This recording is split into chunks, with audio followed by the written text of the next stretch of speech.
నీకోసం ఇదిగో sweet box కూడా తెచ్చా. నేను ఇప్పుడు నీతో వచ్చేస్తాను, ఎందుకంటే రాముణ్ణి బుజ్జిని చూసి చాలా రోజులైంది కదా.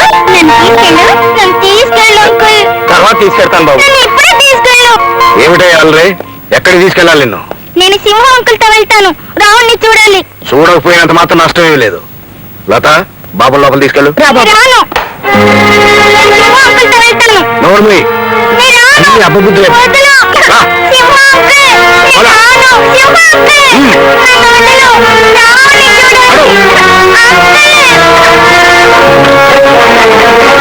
ఏమిటయ్యా, పని లేకుండా ఇక్కడికి వచ్చి పసివాడి మనసు పాడు చేయాలనుకుంటున్నావా? ఇంకెప్పుడు ఇటు రాకు, వెళ్ళు. వస్తానమ్మా.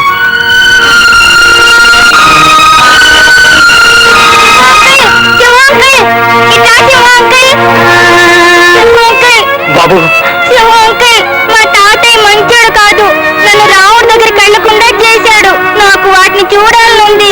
నీ మగ మనసులో బాధ ఏంటో నాకు తెలుసు బాబు, కానీ పనివాడిని నేనేం చేయలేను బాబు.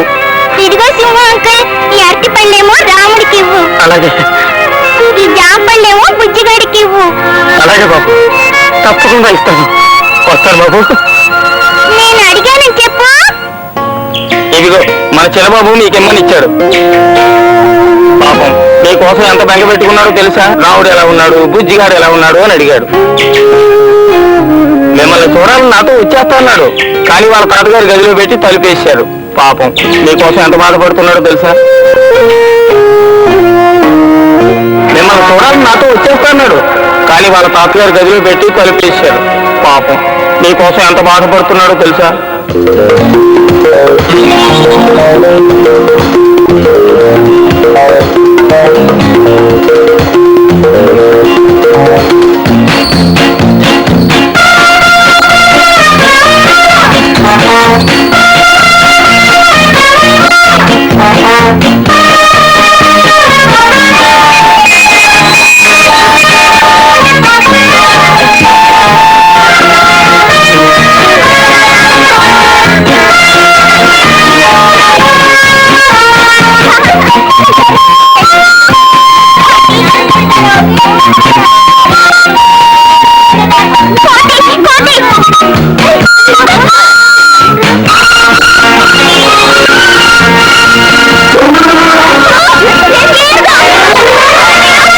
నామధేయము ఏనుగైనప్పటికీ దీనిని గజము అని కూడా పిలిచెదరు. ఏనుగు అతి వేగముగా నడువుగలదు.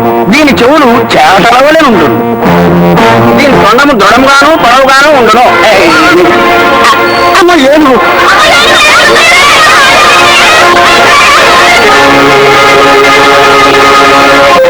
అలాగా, ఎక్కడి నుంచి వచ్చిందో ఆ ఏనుగు స్కూల్ అంతా గందరగోళం చేస్తుందట.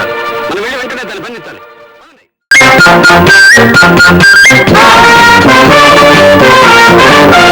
Thank you.